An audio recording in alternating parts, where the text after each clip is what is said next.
Good morning, students. Today we'll talk about chapter number 2 of English Reader Class 8. The chapter's name is This is Jodie's Phone. The author is Marjorie Kinnan Rawlings.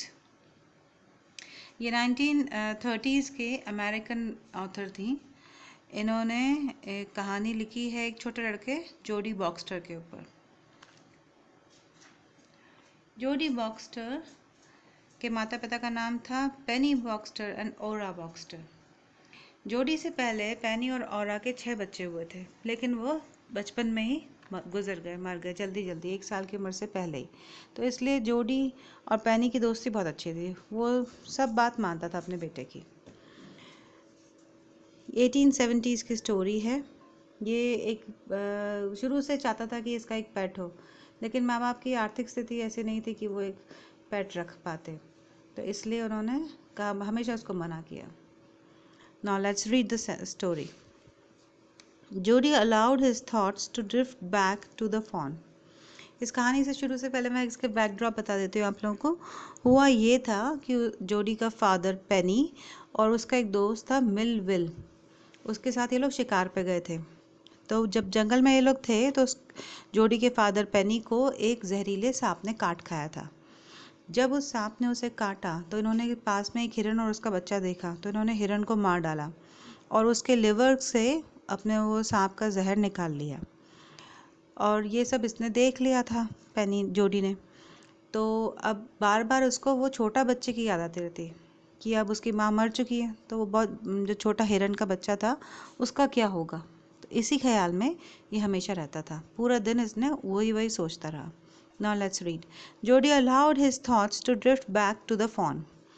जोडी अभी फिर भी उसके बारे में सोच रहा था. fawn मतलब हिरन का छोटा बच्चा.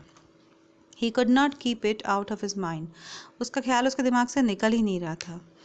He had held it in his dreams, in his arms. सपने में उसने क्या देखा था कि वो छोटा बच्चा जो है हिरन का, वो उसके हाथों में, गोद में है. He slipped from the table and went into the father's bedside. वो दौड़ के अपने फादर के पास पहुंचा. पेनी ले एट रेस्ट. जो उसके फादर थे वो आराम कर रहे थे. His eyes were open and clear, but his pupils were still dark and dilated. उसकी आंखें तो खुली हुई थी, लेकिन उसकी पुतलियां, जो आंखों की पुतलियां थी, वो अभी भी बहुत चौड़ी थी. जहर का कुछ असर अभी था. जोडी said, "How are you feeling, Pa?" ये अपने फादर को पा करके बुलाता है कि कैसा महसूस कर रहे हैं father. Just fine, son. Old death has gone thieving elsewhere. बिल्कुल ठीक महसूस कर रहा हूँ बेटा. जो मौत है वो किसी और को ठगने चली गई है. But wasn't it a close shave? I agree, Penny said. पर क्या ये बिल्कुल close shave मतलब कि a narrow escape. ये बहुत ही पास से गुजरी थी मौत. पेनी ने बोला. हाँ. I'm proud of you, boy, the way you kept your head and did what was needed. उसके फादर ने कहा कि मैं तुम पे बहुत गर्व महसूस करता हूँ कि जिस तरह से तुमने मुसीबत के समय व्यवहार किया. Pa. Yes son. Pa, do you recollect the doe and the fawn. Jody बोलता है कि पा, आपको याद है क्या कि वो एक हिरन के साथ एक छोटा बच्चा भी था. I can never forget them. The poor doe saved me, that's certain. Doe मतलब फीमेल हिरन. तो पापा कहते हैं कि उसके कि नहीं, मैं कभी भी उनको नहीं भूल सकता. वो जो छोटा हिरन था उसने मुझे मेरी जान बचाई. Pa. The fawn may be out there yet. It might be hungry and very scared. बेटे ने कहा कि भाई वो अभी भी वहाँ पे जंगल में होगा और हो सकता है वो बहुत डरा हुआ हो और भूखा हो. I suppose so. हाँ, मुझे भी यही लगता है, उसके फादर ने बोला. Pa, I am a big boy now and don't need to drink milk. Why don't I go and see if I can find the fawn? जोडी ने बोला कि पापा मैं बहुत बड़ा हो गया हूँ, अब तो देखो मैं दूध भी नहीं पीता हूँ. अब ऐसा क्यों नहीं करते कि मैं जाके एक बार देख लूँ जंगल में उसको. And bring it here and raise it. और उसको यहाँ ले आओ. और हाँ, ले आऊँ और उसको पालूँ.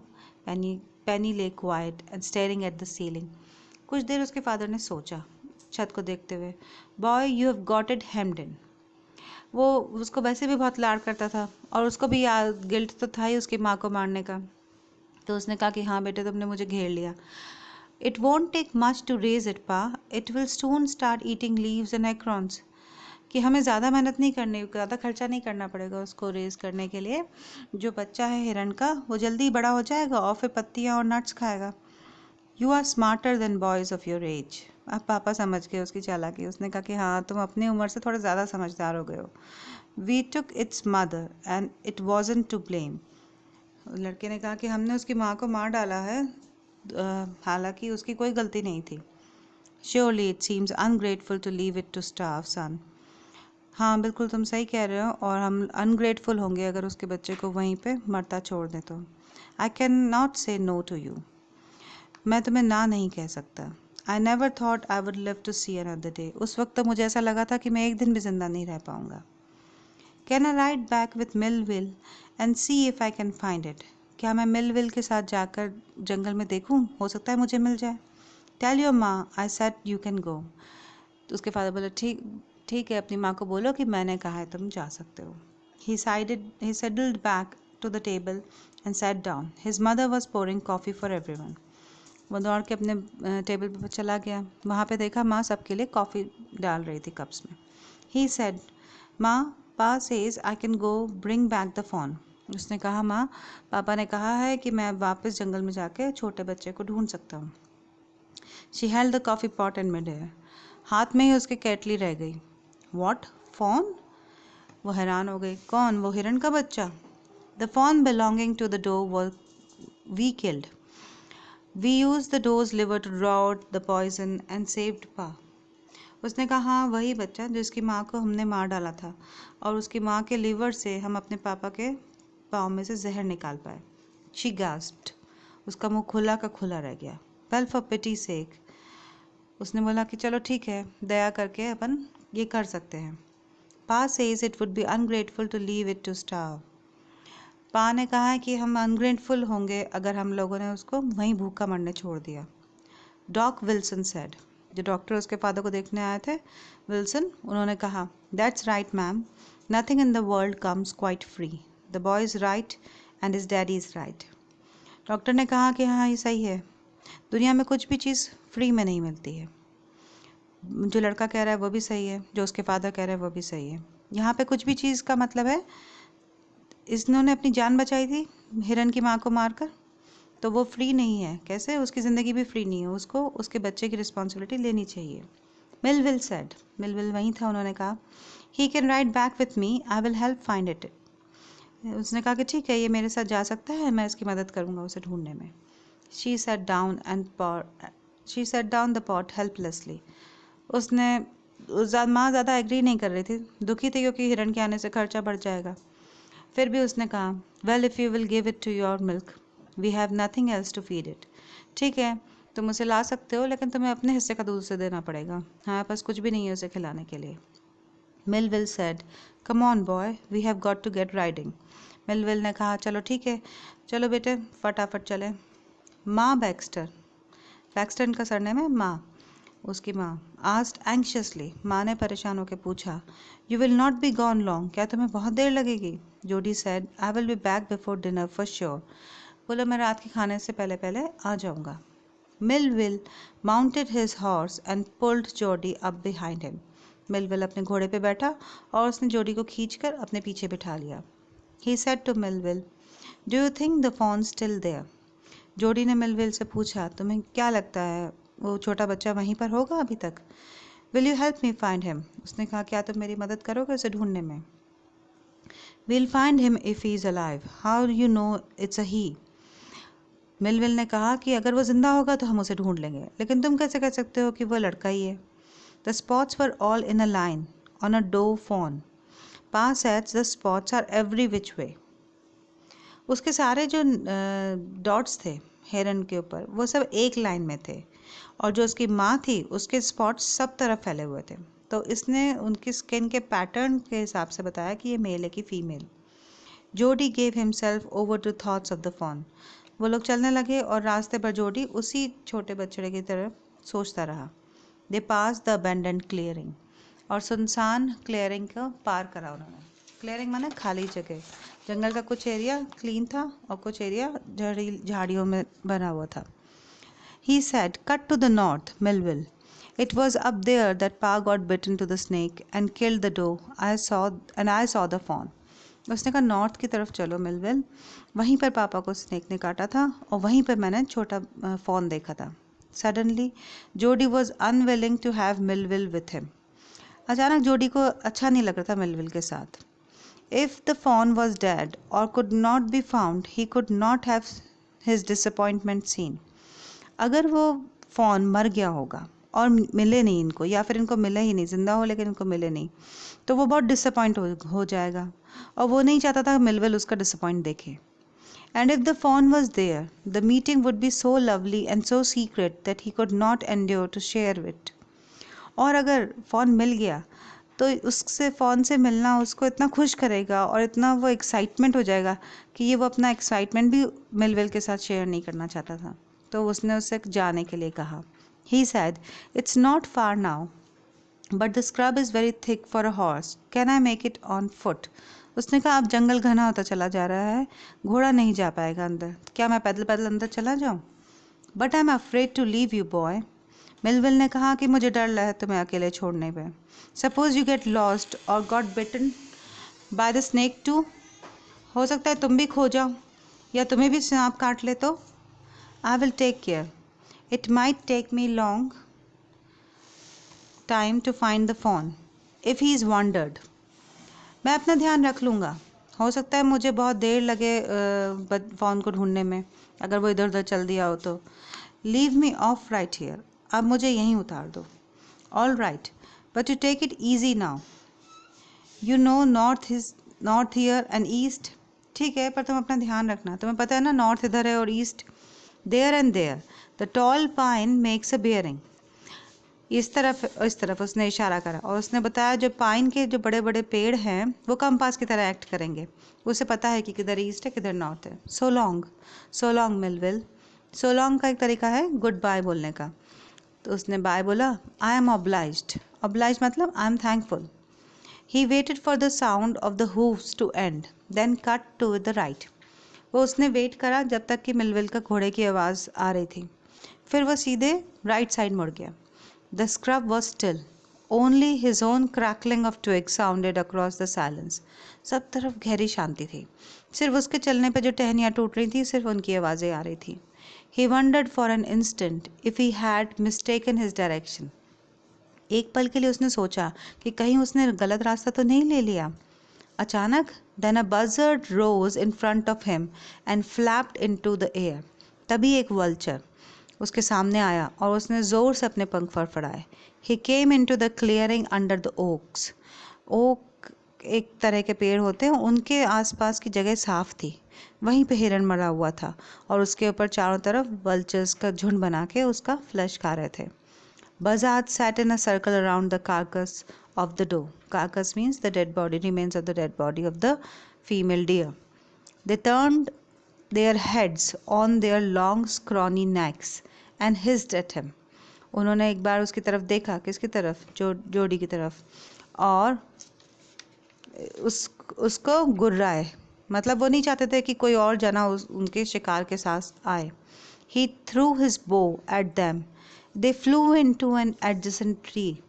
उसने खींच के उसको एक तीर मारा, सारे पंछी उड़ के पास के एक पेड़ पे बैठ गए। The sand showed large cat prints. वहाँ उसने देखा ज़मीन पर बड़े शेर के पंजों का निशान था। Large cat is tiger और lion। तो उसने देखा कि यहाँ पर एक बड़ा शिकारी के पंजों का निशान है। But the big cats killed fresh and they had left the doe to the carrion birds. पर होता क्या है कि ये शेर ज़्यादातर फ्रेश किल करता है। इस हिरण को तो इन लोगों ने मारा था, तो उसने थोड़ा सा हिस्सा खाया और बाकी इन चिड़ियों के लिए छोड़ दिया। He parted the grass at the place where he had seen the fawn. वो वहाँ से हटा और घास की तरफ गया जहाँ पर इसने पहले हिरण का बच्चा देखा था। It did not seem possible that it was only yesterday. उसे लग ही नहीं रहा था कि ये कल ही की बात थी। The fawn was not there. वो बच्चा वहाँ पे नहीं था। He circled the clearing. उसने चारों तरफ घूम के देखा। There was no sign. वहाँ पे ना तो कोई साइन था ना कोई आवाज़ थी। The buzzards clacked their wings, impatient to return to their business. वो vultures वहाँ पे अपने पंख फड़फड़ा रहे थे क्योंकि उनको वापस जाके खाना था. He returned to the spot where the fawn had emerged and dropped on all fours. वो वापस उस जगह पे गया जहाँ पर उसने छोटा बच्चा पहले देखा था और घुटनों के बल चलने लगा. Studying the sand for the small hoofs print. और उसने फिर वापस ध्यान से मिट्टी को देखा. हो सकता है छोटे पाँव के निशान हो. The night's rain had washed away all the tracks except for the cats and buzzards. रात को जब बारिश हुई थी तो सारे निशान मिट गए एक्सेप्ट वो बड़े टाइगर के और इन वल्चर्स के. Movement directly in front of him startled him. अचानक उसके सामने झाड़ियों में आवाज़ हुई और वो ये शॉक्ड हो गया. So that he tumbled backward. कुछ कदम वो पीछे हो गया. The fawn lifted its face to his. वहाँ पे सचमुच वो छोटे हिरन का बच्चा था. उसने मुंह ऊपर करके उसकी आंखों में आंखें डाल के देखा. It turned its head with a wide, wandering motion and shook him through with the stare of his liquid eyes. उसको देखकर जॉडी एकदम हैरान रह गया. उसने देखा it was quivering, मतलब it was shaking. वो डर रहा था, अकेला था, भूखा था, वो कांप रहा था. It made no effort to rise or run. वो जोडी को देख के भागा नहीं, ना ही कुछ उसने कोशिश करी. शायद वो थका हुआ बैठा था. जोडी could not trust himself to move. एक सेकंड के लिए जोडी भी नहीं हिल पाया. ये भी देख के हैरान ही था. He whispered, "It's me." जोडी ने धीरे से कहा, घबरा मत, ये मैं हूँ. The fawn lifted its nose, scenting him. छोटे हिरन के बच्चे ने अपने नाक ऊपर करी और ऐसा कोशिश करा कि उसको सूंघ सके. He reached out one hand and laid it on the soft neck. धीरे से जोडी ने एक हाथ निकाला और उसके मुलायम गर्दन पर रखा. The touch made him delirious. उसके छूने से जोडी बहुत एक्साइटेड हो गया. He moved forward on all fours until he was close beside it. वो घुटनों के बस उसके पास तक चलता चला गया. He put his arms around his body. उसने अपनी बाहें उसकी चारों तरफ लपेट ली. A light convulsion passed over it, but it did not stir. वो थोड़ा सा कांपा हिरन का बच्चा, लेकिन वो भागा नहीं. He stroked its sides as gently as though the fawns were a china deer and he might break it. उसने उसको धीरे से थपथपाया और इतने प्यार से उसको छुआ जैसे कि वो कोई चीनी मिट्टी का बना हुआ खिलौना हो और कहीं टूट ना जाए. Its skin was very soft. उसकी स्किन बहुत सॉफ्ट थी. It was sleek and clean and had a sweet scent of grass. वो बिल्कुल चिकनी और साफ थी और उसमें से जैसे कि ताज़ी घास जैसी खुशबू आ रही थी. He rose slowly and lifted the fawn from the ground. वो धीरे से खड़ा हुआ और उसने अपनी गोद में उस बछड़े को उठा लिया. Its legs hung limply. उसके जो पाँव थे वो लटके हुए थे. They were surprisingly long. वो बहुत लंबे थे. And he had to hoist the fawn as high as possible under his arms. और इस वजह से उसको छोटे डियर को ज़्यादा ऊंचा उठाना पड़ रहा था क्योंकि उसके पाँव नीचे टकराए ना. He was afraid that it might kick and bleat at sight and smell of his mother. उसको डर था कि वहाँ पे अपनी माँ के कंकाल को देख के कहीं डरे नहीं, बिदके नहीं. He skirted the clearing and pushed his way into the thickest. उसने फटाफट वहाँ से खाली मैदान से निकला और गहरे घने जंगल में की तरफ चल दिया. It was difficult to fight through with this burden. अब इतने भारी हिरन के बच्चे को उठा के और झाड़ियों में से चलना बहुत मुश्किल था. The fawn's legs got in the bushes and he could not lift his own with freedom. उसके पाँव उलझ रहे थे, हिरन के बच्चे के पाँव उलझ रहे थे झाड़ियों में और वो अपने आप उनको निकाल भी नहीं पा रहा था. He tried to shield his face from the prickling vines. जब झाड़ियों में से निकला तो उसने छोटे हिरन के फेस के ऊपर अपना हाथ रख दिया ताकि उसको कांटे नहीं चुभे. Its head bobbed with his stride. और दोनों के आपस में सर टकरा रहे थे.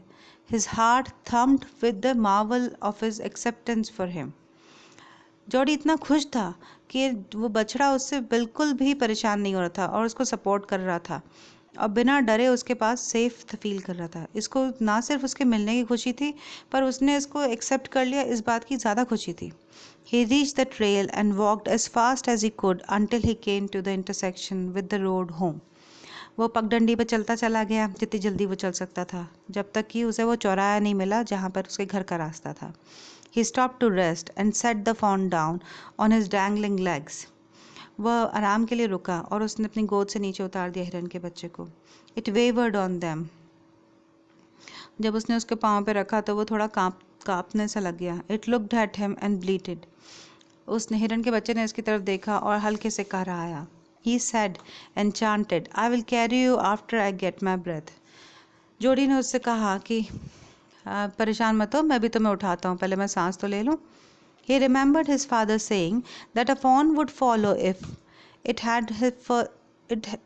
had first been carried. उसको याद आया कि उसके पापा ने कहा था कि हिरण का बच्चा उसका पीछा करेगा. अगर थोड़ी देर इसने उठा के उसके साथ चला तो उसके बाद वो समझ जाएगा मुझे इसके साथ जाना है, तो फिर ये इसके अपने आप पीछे पीछे चलने लगेगा. He started away slowly. The fawn started after him. वो धीरे धीरे चलने लगा, पीछे पीछे हिरण भी चलने लगा. He came back to it and stroked it and walked away again. वो उस जोड़ी पीछे आया, उसके साथ थपथपाया और फिर आगे चलने लगा. It took a few wobbling steps toward him and cried piteously. धीरे धीरे फॉन ने भी उसका पीछा किया और हल्की से आवाज़ें कर रहा था, जैसे कि कह रहा था कि मुझे उठा लो, छोड़ो मत. It was willing to follow him. It belonged to him. It was his own. वह चुपचाप उसके पीछे चलने लगा. वो चाहता था उसी के साथ रहना. ये बात देखकर जोडी बहुत खुश हुआ. ऐसा लगा जैसे ये उसका ही है. He was light-headed with his joy. जोडी बहुत खुश था. He wanted to fondle it. वो चाहता था उसे गले लगा लेना. To run and romp with it. उसके साथ भागना, उसके साथ खेलना चाहता था. To call to it to come to him. और उसको आवाज़ देके अपनी तरफ बुलाना चाहता था. He dared not alarm it. लेकिन इससे वो भी डर के उल्टी तरफ भी भाग सकता था, इसलिए उसने ऐसा कुछ नहीं किया, अपने एक्साइटमेंट को दबाए रखा. He picked it up and carried it in front of him over his two arms. उसने फिर उसको गोद में उठा लिया और थोड़ी देर उसको हाथों में उठा के चला. It seems to him that he walked without effort. अब उसको ऐसा लग रहा था कि अब उसे ज़्यादा तकलीफ नहीं हो रही. His arms began to ache and he was forced to stop again. थोड़ी देर बाद उसके हाथ दुखने लगे और उसे फिर रुकना पड़ा. When he walked on, the fawn followed him at once. इस बार उसको बार रिपीट नहीं करना पड़ा. जैसे ही वो चलने लगा, उसके हिरण ने उसका पीछा किया. He allowed it to walk a little distance, then picked it up again. थोड़ी देर उसने उसको अपने पीछे चलने दिया और थोड़ी देर बाद उसको अपनी गोद में फिर उठा लिया. The distance home was nothing. ऐसा लग रहा था घर जाने का इतना दूर लंबा रास्ता कुछ भी नहीं था. He could have walked all day and into the night. उसको ऐसा लग रहा था कि इस तरह से वो अपने हिरण के साथ सारा दिन सारी रात चल सकता था. Carrying it and watching it follow. थोड़ी देर उठाता, थोड़ी देर उसको पीछे पीछे चलाता. He was wet with sweat, but a light breeze blew through the June morning, cooling him. वो पसीने से पूरी तरह भीग चुका था, लेकिन ठंडी हवा से उसको आराम मिल रहा था. The sky was as clear as spring water in a blue china cup. आसमान बिल्कुल साफ था. कल रात तो बारिश हुई थी, लेकिन आज आसमान बिल्कुल साफ था, जैसे कि एक नीले चाइना के कप में झरने का ताज़ा पानी. He came to the clearing. अब जंगल ख़त्म हो चुका था. It was fresh and green after the night's rain. और सब तरफ फ्रेश और हरा हरा लग रहा था कल रात की बारिश के बाद. He fumbled with the latch and was finally obliged to set down the fawn to manage it. वह कुंडी से टकरा गया और फिर उसने फॉन को अंदर घुसने दिया. Then he had an idea. He would walk into the house, into Penny's bedroom, with the fawn walking behind him. फिर उसको आइडिया आया कि इसको अपने पीछे पीछे चलाते हुए अपने फादर के बेडरूम तक ले चलूं. But at the steps, the fawn barked and refused to climb them. पर जैसी सीढ़ियाँ आई, फॉन हचकचा गया. वो रुक गया. उसने सीढ़ियाँ चढ़ने से इनकार कर दिया. He picked it up and went to his father. Penny lay with closed eyes. उसने हिरण के बच्चे को गोद में उठाया और अपने पापा के पास गया. पेनी उसके फादर आंखें बंद करके लेटा हुआ था. जोडी कॉल्ड, पा लुक. जोडी ने बोला, पा देखो. Penny turned his head. उसके फादर ने अपना सर हिलाया. Jody stood beside him. The fawn clutched hard against him. Jody उसके पास में ही खड़ा था और उसकी गोद में वो हिरण का बच्चा था, लेकिन हिरण का बच्चा दूसरे आदमी को देख के थोड़ा घबरा गया और कस के उसने जोडी को पकड़ लिया. It seemed to Penny that the boy's eyes were as bright as the fawn's. पेनी को ऐसा लगा कि उसके बेटे की आंखें उतनी ही चमक रही थी जितने की हिरण के बच्चे की आंखें. वो जोडी बहुत खुश था उसको पाके. He said, I am glad you found him. उसके फादर ने कहा कि मुझे खुशी है तुम्हें ये मिला। Jody then went into the kitchen.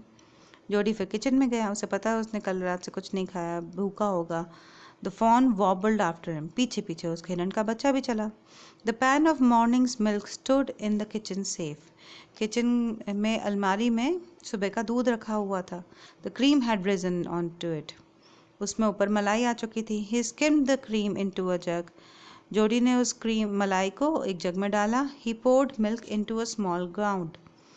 उसने दूध थोड़ा सा एक कटोरे में निकाला। He held it out to the fawn. उसने वो फॉन को दिया पीने के लिए, लेकिन अभी वो बहुत छोटा हिरन का बच्चा था, उसको कटोरे से दूध पीना नहीं आता, वो तो सिर्फ अपनी माँ से दूध पी सकता था। It butted it suddenly smelling the milk.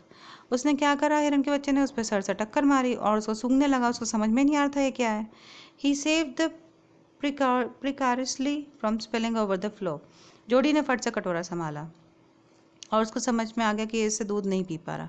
It could make nothing of the milk in the gourd. उस हिरन के बच्चे को ये समझ में ही नहीं आ रहा था कि उससे क्या करना है। तब क्या किया, जोडी ने एक ट्रिक करी। He dipped his finger into the milk and thrust them into the fawn's soft wet mouth. उसने अपनी उंगली दूध में डुबोई और उंगली हिरन के मुंह के अंदर डाली। It sucked greedily. हिरन ने उसको चाट के पी लिया। When he withdrew them, it bleated frantically and butted him. जैसे ही उंगली उसने उसके मुंह से निकाली, हिरन गुस्सा हुआ और उस पर सर मारने लगा हल्के से। He dipped his finger again and as the fawn sucked, he lowered them slowly into the milk. दोबारा उसने दूध में उंगली डाली और फिर उसके मुंह में डाली। अब ये समझ गया था कि ये इस तरह से पिएगा। धीरे धीरे उसने उंगली अपने दूध के कटोरे के अंदर डाल दी। The fawn blew and sucked and snorted. धीरे धीरे फॉन समझ गया कि इसको पीना है। कभी फूंकता, कभी पी जाता। It stamped its small hoofs impatiently. अब वो समझ गया कि एक दूध है, तो उसको खुशी के मारे वो अपने पाँव, छोटे छोटे पाँव पटकने लगा। As long as he held his fingers below the level of the milk, the fawn was content. जब तक इसकी उंगली कटोरे में थी तभी वो उसमें से पीता था। It closed his eyes dreamingly. अब वो आराम से आंख बंद करके दूध पी रहा था। It was ecstasy to feel its tongue against his hand. जोडी भी बहुत खुश था ये देख के कि अब वो उसका दोस्त अब भूखा नहीं है। Its small tail flicked back and forth. अब उसकी छोटी सी पूंछ खुशी से हिल रही थी। The last of the milk vanished in the swirl of foam and gurgling. अब वो पूरा दूध चट हो चुका था और उसमें सिर्फ अब झाग बचे थे। ये अच्छी छोटी सी प्यारी सी कहानी थी। नेक्स्ट क्लास में अब हम इसके क्वेश्चन आंसर्स करेंगे। Thank you.